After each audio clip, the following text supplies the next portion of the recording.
అంటే నేను చదవలేకపోతున్నాను, చదువుతుంటే మళ్ళీ మర్చిపోతున్నాను.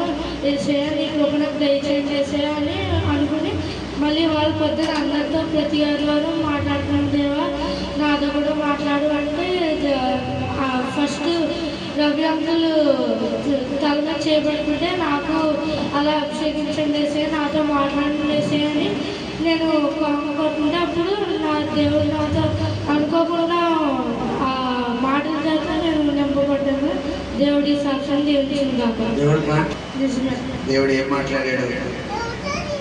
నీ దుఃఖ దినములు సమాప్తం చేశాను. నీ దుఃఖ దినములు నాట్యంగా మార్చబోతున్నాను.